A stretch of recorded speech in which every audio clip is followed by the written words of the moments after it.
नमस्कार, मैं हूं संतोष सारंग और आप देख रहे हैं वर्णिका हिंदी और लोक वार्ता न्यूज का साझा कार्यक्रम। एक तरफ मजबूती के साथ खड़ी बीजेपी तो दूसरी तरफ अपनी पुरानी रंगत में लौटने को जद्दोजहद करती कांग्रेस।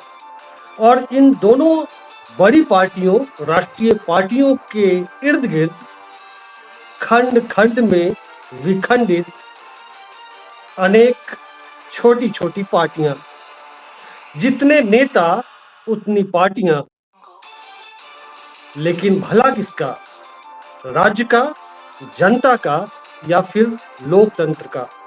आज इन्हीं सब मुद्दों पर हम बातचीत करेंगे। हमारे साथ प्रभात कुमार जी हैं, जो लोक वार्ता न्यूज के संपादक हैं और लंबे समय तक दैनिक हिंदुस्तान के साथ पत्रकारिता की है। प्रभात जी, पहला सवाल, नेता नंबर 1 चिराग पासवान, लोजपा। नेता नंबर 2 जीतन राम मांझी, पप्पू यादव, जन अधिकार पार्टी जी। उपेंद्र कुशवाहा, रालोसपा। बाद में नाम चेंज होकर शायद राष्ट्रीय लोक मंच या और कुछ हुआ है। लोक मोर्चा। नीतीश कुमार, जदयू। लालू प्रसाद, राजद। जन सुराज अब बनने वाला है, बल्कि बनने की प्रक्रिया में है, प्रशांत किशोर। Anand Mohan, Bihar people's party. एक नाम है द प्लुरल्स पार्टी, जिसकी जिसकी संस्थापक पुष्पम प्रिया चौधरी। यानी बिहार में जितने नेता उतनी पार्टियां, लेकिन भला किसका? जनता का, या खुद नेता का, राज्य का, या फिर लोकतंत्र का? क्या कहेंगे आप?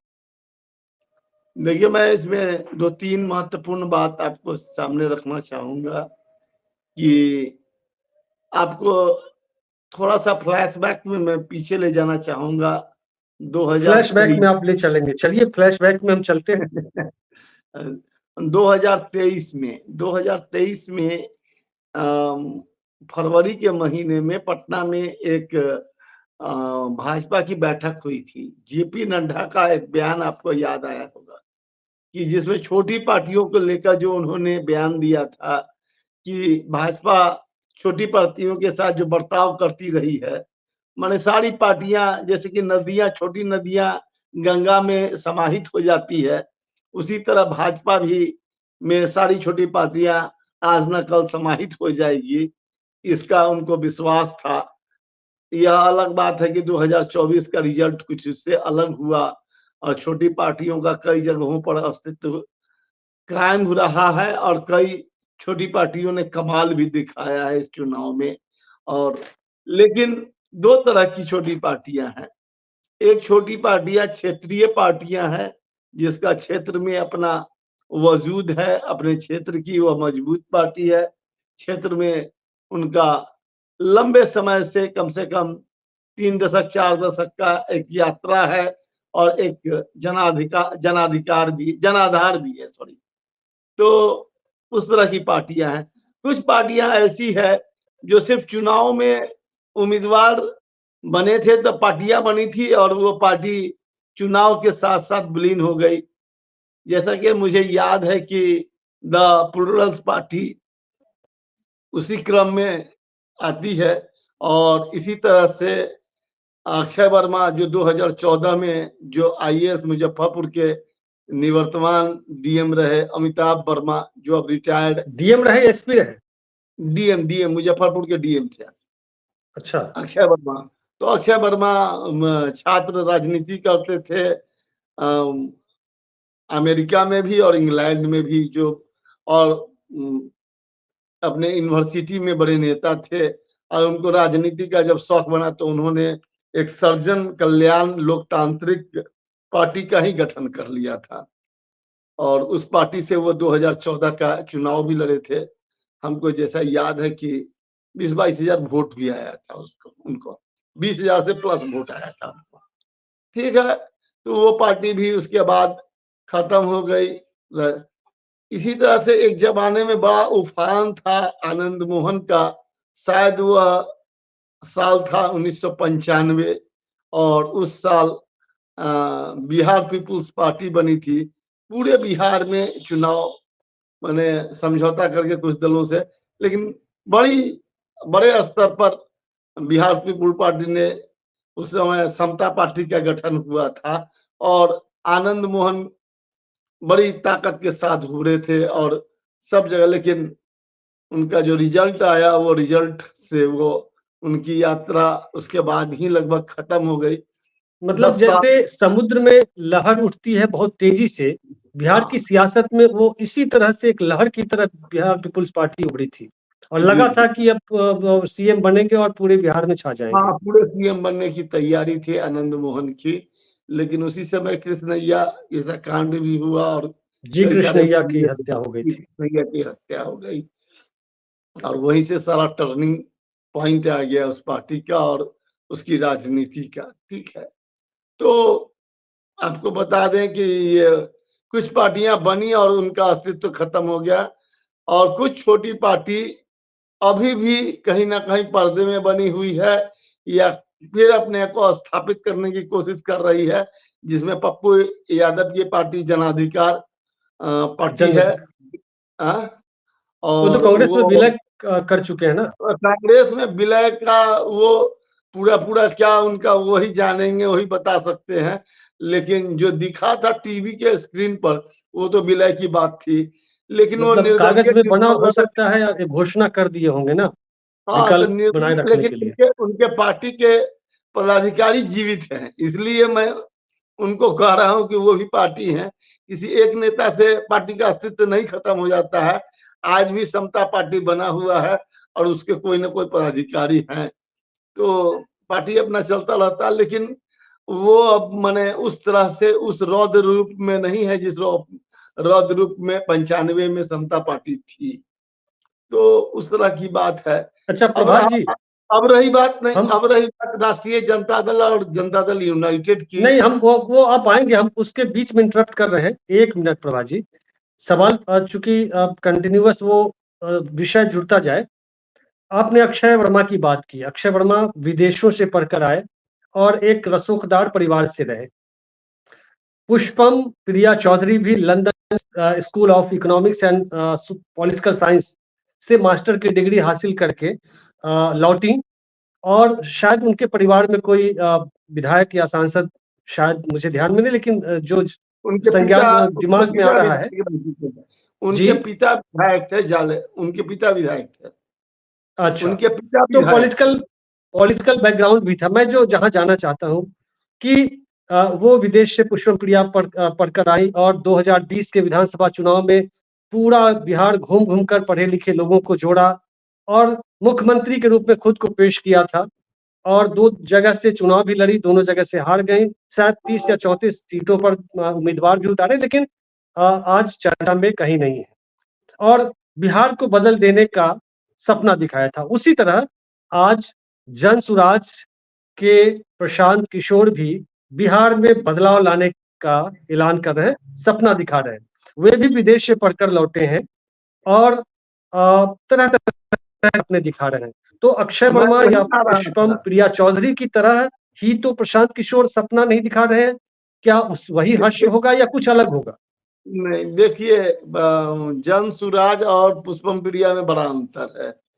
देखिए, एक अब मजे हुए खिलाड़ी हो गए हैं प्रशांत किशोर, जो चूंकि उन्होंने इलेक्शन के मैनेजमेंट का कमान गुजरात में भारतीय जनता पार्टी के लिए संभाला है और जो 2014 का चुनाव हुआ था, बीजेपी के लिए उन्होंने काम किया था उस समय और उसके बाद कई पार्टियों के लिए, हमको लगता है कि 8-10 पार्टी के लिए वो काम कर चुके हैं, जिसमें जनता दल यूनाइटेड, तृणमूल और साउथ की कई पार्टियां हैं। कांग्रेस के लिए भी इस बार भी कांग्रेस के लिए वो काम करना चाहते थे, शायद उनको निराशा मिली है।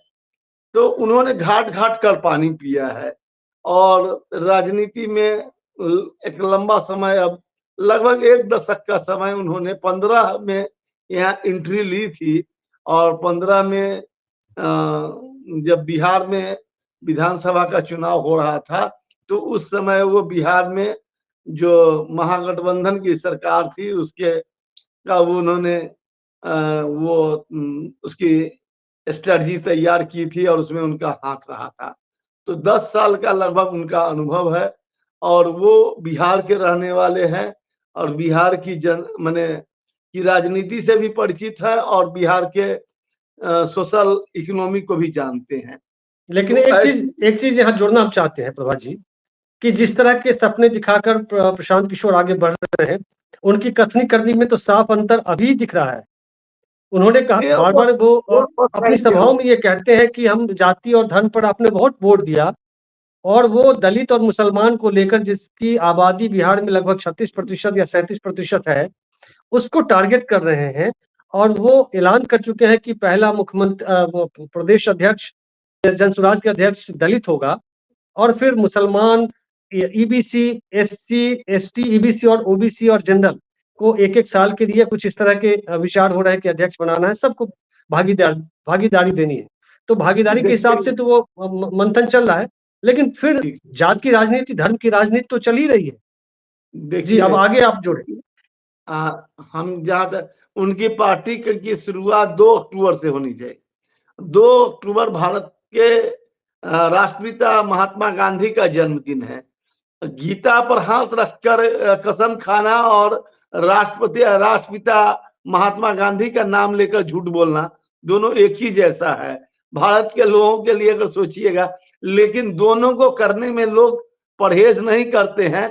आपको समझ जाना चाहिए कि सारी राजनीतिक पार्टियों का ध्येय कहाँ है। कुर्सी, सारा निशाना कुर्सी पर है, कुर्सी पर विराजमान होने का है, कुर्सी के लिए संघर्ष का है, सत्ता का यह संघर्ष है। जनता यह ना समझे या ना समझे, लेकिन हम ये समझ रहे हैं कि ये सारा ताना बाना इसीलिए बुना जा रहा है कि प्रशांत किशोर राज्यसभा नहीं जा सके। किसी पार्टी ने उनको राज्यसभा अपने कोटे से नहीं भेजा, इसी का दर्द और मलाल उनके भीतर है। तो इस मलाल को मिटाने के लिए सबसे अच्छी जमीन और सबसे सहज जमीन और भोली भाली जनता बिहार की है और उनको वो यहाँ के लोगों की कमजोरी भी जानते हैं और इस इलाके से भी परिचित है। और मुख्यमंत्री नीतीश कुमार और लालू प्रसाद यादव दोनों ने उनको 2015 में जिस तरह से चुनाव का कमान सौंपा था, तो आधा काम तो वहां भी उन्होंने कर लिया था। तो इसीलिए इस जमीन को चुना है। लेकिन अच्छा, एक चीज बिहार की जनता भोली भाली है, लेकिन बिहार की जनता बहुत जागरूक भी है। ऐसा नहीं है कि उनके जाल में फंस जाएगी।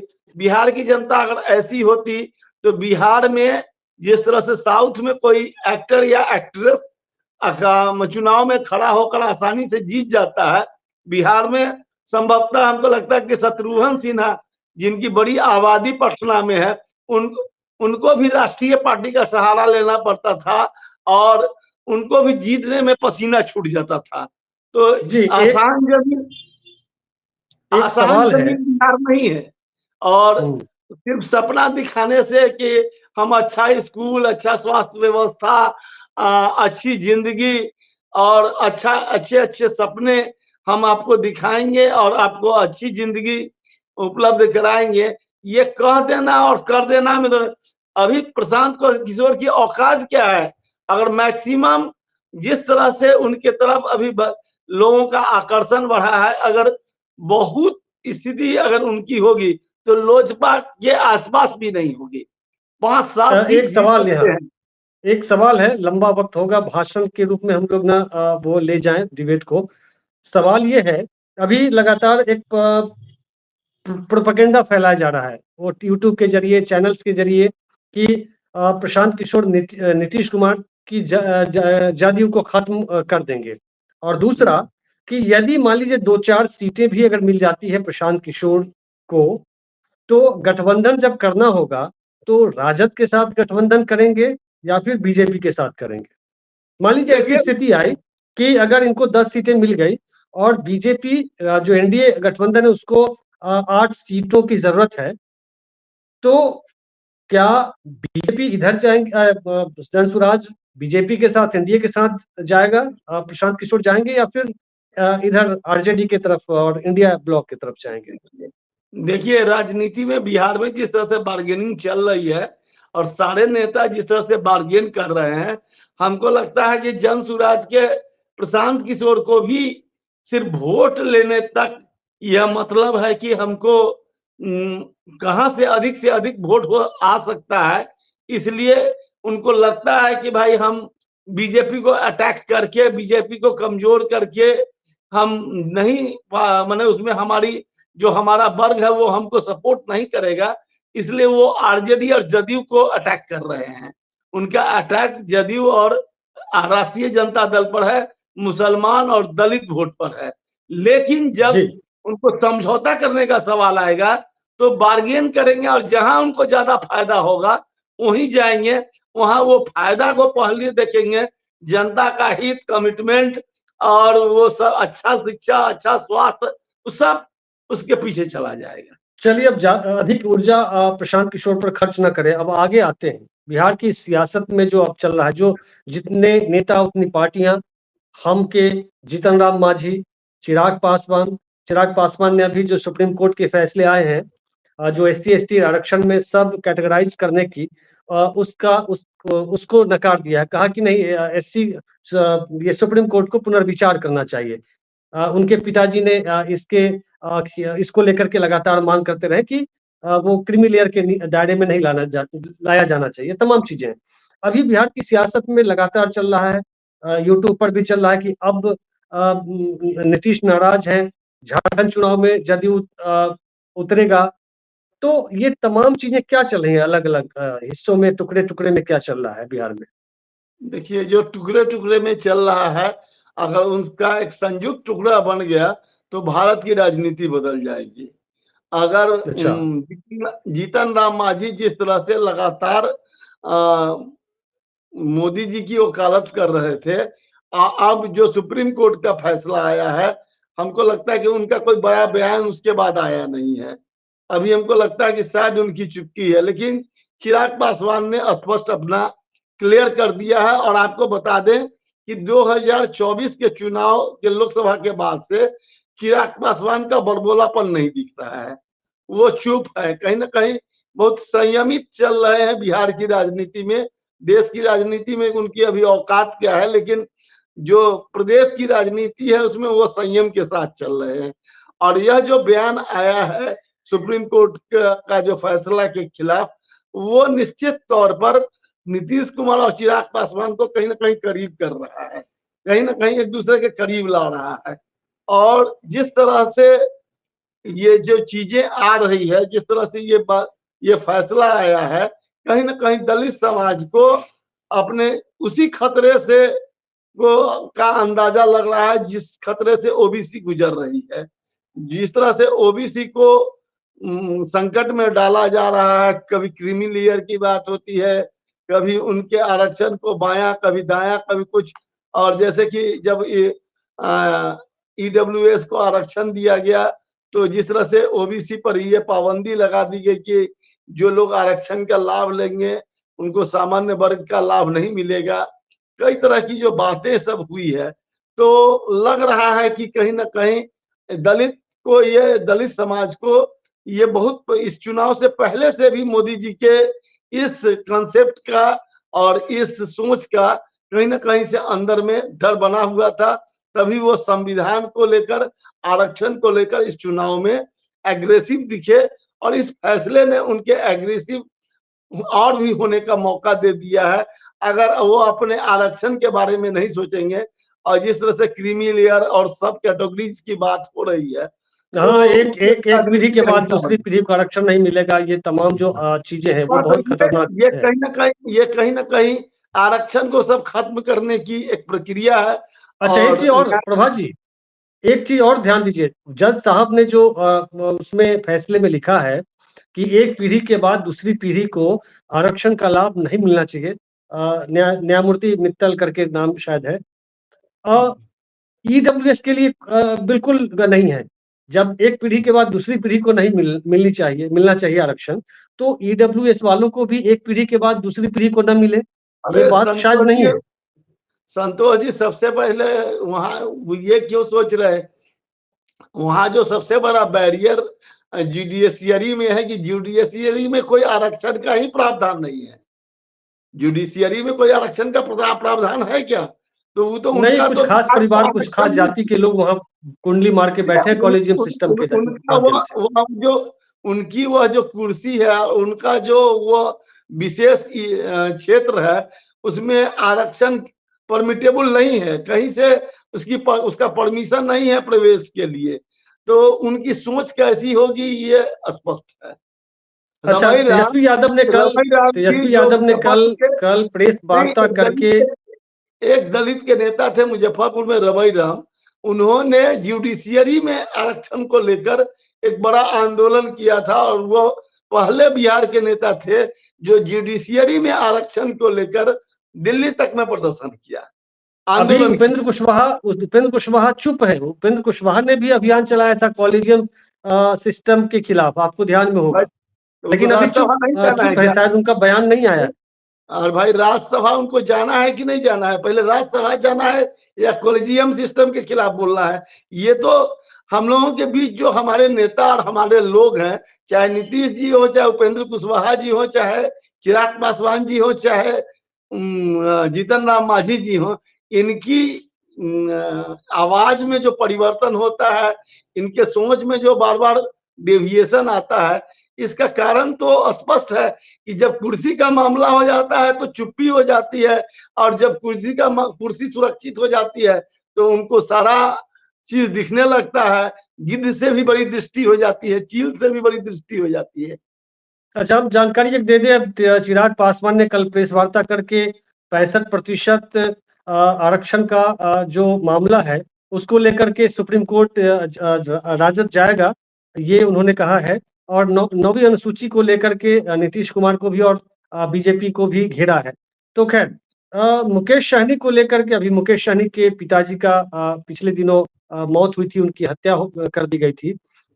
उसमें बीजेपी के भी नेता सम्राट चौधरी भी और कई लोग गए थे, तेजस्वी यादव, लालू प्रसाद यादव भी गए थे। इसी दौरान चर्चा उठी कि सम्राट, ये मुकेश सहनी बीजेपी के संपर्क में है। क्या लगता है, जो निराशा हाथ लगी जो लोकसभा चुनाव में राजद के साथ, तो जा सकते हैं क्या? अंदर खाने की खबर है। देखिए, मुकेश सहनी कभी भी किसी मुद्दा पर और किसी समाज या व्यक्ति को लेकर कोई बड़ी संघर्ष की लड़ाई नहीं लड़े हैं। जाति की चर्चा उनकी वहीं तक सीमित है जहां तक उनके कुर्सी का सवाल है और उनके अपने राजनीतिक महत्वाकांक्षा का सवाल है। वो राजनीतिक महत्वाकांक्षा के कारण लालू प्रसाद यादव के जनता दल, राष्ट्रीय जनता दल की तरफ आते हैं, कभी भारतीय जनता पार्टी की तरफ जाते हैं, कभी नीतीश कुमार की तरफ देखते हैं। जिस तरह से जो अभी लोकसभा का चुनाव हुआ और उस चुनाव में उनकी क्या ताकत है, उनकी क्या औकात है और उनका कितना वजूद है, यह तो सामने आ चुका। आपको बता दें कि भारतीय जनता पार्टी एक बहुत ही माने नपी तुली पार्टी है जो तराजू पर हर चीज को तौलती है। आज आरसीपी सिंह को देख लीजिए ना कि वो कहाँ है और उनसे क्या गुनाह हुआ। आरसीपी सिंह तो बिल्कुल पर्दे के पीछे चले गए, नाप दिया है एक तरीके से, मतलब इधर से भी तोड़ के उधर लीको फेंको जैसा कर दिया। हम मुकेश सहनी की बात पर आएंगे और हम दोनों को वहीं से सिद्ध कर देते हैं कि आरसीपी सिंह को जिस तरह से प्रभोग करके नीतीश कुमार के खिलाफ आगे किया गया, उनको केंद्रीय मंत्री बनाया गया और फिर जनता दल यूनाइटेड में ऑपरेशन लोटस की कोशिश हुई और वो ऑपरेशन लोटस विफल होने के बाद बेचारे न घर के रहे न घाट के, वो जनता दल यूनाइटेड से पहले राज्यसभा सदस्य नहीं जा सके। उसके बदले भारतीय जनता पार्टी जो बहुत दयावान थी उनके प्रति, उनको कहीं ना कहीं उस समय उनको राज्यसभा में भी नहीं भेजा, उनको कहा कि राष्ट्रपति कोटा से आपको भेज देंगे। आज की तारीख में भी हमको चर्चा मिल रहा है, उनके लोगों से हम पूछते हैं कि भाई अभी भी उनके साथ जो है सो नारंगी चादर, वो गमछा वाले लोग दिखते हैं और उनका कभी बयान में नारंगी वो क्या कहते हैं आभा दिखाई देती है और कभी हरापन दिखाई देता है, हरियाली भी दिखाई देती है। तो आखिर हमारे नेता कर क्या रहे हैं, आखिर क्या सोच रहे हैं? कभी नीतीश जी की तरफ उनका सॉफ्ट कॉर्नर दिखता है, कभी नरेंद्र मोदी जी के बड़ाई का पुल बांधते हैं। तो आखिर क्या बात है? लेकिन सच्चाई बात यही है, पशुपति पारस को भी तो पशुपति डिबेट दिया पारस एक की भी तरीके वही से। हालत है, पशुपति पारस की भी वही हालत है। हम लोग उनका नाम लेना, उनकी पार्टी का नाम लेना भी भूल गए थे। बताइए, केंद्र में जो आदमी मंत्री रहा वो एक झटके में आज कहीं नहीं है। पूरे इसके बाद कौन शिकार बनेंगे? किसको शिकार बनाएगी बीजेपी? बिहार के किस नेता को शिकार बनाएगी? देखिए, अभी तो हमको लगता है कि जो शिकार बनाने का मौका है, कहीं ना कहीं उन जो तीर निशाने पर चल रहा है और जिस तरह से है वो सम्राट चौधरी की तरफ दिख रहा है हमको। तीर का निशाना सम्राट चौधरी की तरफ से दिख रहा है। जब नीतीश कुमार बहुत बेआबरू थे, बहुत दबाव बना रहे थे सम्राट चौधरी को लेकर, उनकी पगड़ी को उतरवाने से लेकर या उनके मैंने उनके खिलाफ चूंकि वो पगड़ी थी उससे उनको बेचैनी थी, तो उस समय तो बीजेपी चुप रही। लेकिन जिस तरह से 2024 के चुनाव में झटका लगा और जिस तरह से तीखी प्रतिक्रिया आई, ऐसा लगता है कि सम्राट चौधरी ने ही सारी जगह और कुशवाहा समाज के लोगों ने ही शायद सब जगह बीजेपी को हरवा दिया है या इस हार का के लिए वो दोषी है। इसीलिए बेचारे अभी वो तीर के निशाने पर हैं। अभी विजय सिन्हा जी का जो है, जो दूसरे डिप्टी सीएम है बिहार के, उनका पीठ थपथपाया जा रहा है। अब आरके सिंह के डिप्टी सीएम बनाए जाने की चर्चा है, तो आरके सिंह डिप्टी सीएम बनेंगे तो विजय सिन्हा हटेंगे कि सम्राट चौधरी, अभी हमारे ये समझ से परे है। तो अब अंतिम सवाल, और समय मुकेश सहनी के बारे में यही हम कह देना चाहते हैं कि मुकेश सहनी किसी भी तरह से, जिस तरह से जो प्रशांत किशोर की इच्छा है उसी तरह से मुकेश सहनी की भी इच्छा है। उनको भी कहीं ना कहीं जो अब राजनीतिक भूमि से जो बाहर हो गए हैं, एरिना से जो बाहर हैं, वो फिर से खेल में लौटना चाहते हैं और इसके लिए एक कुर्सी चाहते हैं। वही कुर्सी जो उपेंद्र कुशवाहा जी की इच्छा है, जो वही कुर्सी मुकेश सहनी जी की भी इच्छा है। अच्छा, एक लाइन में आपका उत्तर चाहेंगे पप्पू यादव को लेकर। पप्पू यादव कांग्रेस में एक जमीन तैयार करने की कोशिश में है क्या बिहार में? संक्षेप में, समय नहीं है। देखिए, पप्पू यादव को मौका मिलेगा तब, और पप्पू यादव को मौका मिलेगा इसकी पूरी संभावना मुझे नहीं दिखती है। क्या कि पप्पू यादव पूरी तरह से कांग्रेसी है ऐसी बात नहीं है, उनका व्यक्तिगत वजूद भी है और वो बार बार अपने आप को मैंने कहा वो अपने आप को ज्यादा स्थापित करना चाहते हैं। वो व्यक्ति प्रमुख नेता है, पार्टी प्रमुख नेता नहीं है। कांग्रेस पार्टी प्रमुख पार्टी है, वहां तो राहुल गांधी सबसे बड़े नेता हैं, वहां पप्पू यादव का फिर क्या होगा? जी, अब अंतिम सवाल ये कि क्या बिहार विधानसभा चुनाव से पहले नीतीश कुमार और लालू प्रसाद यादव, तेजस्वी यादव की पार्टी का एक दूसरे के साथ क्या फिर मुलाकात हो सकती है? मिल करके चुनाव लड़ सकते हैं? क्या उधर से बीजेपी का साथ जेडीयू छोड़ सकता है? नीतीश उधर से हट सकते हैं? ये संभावना भी जताई जा सकती है।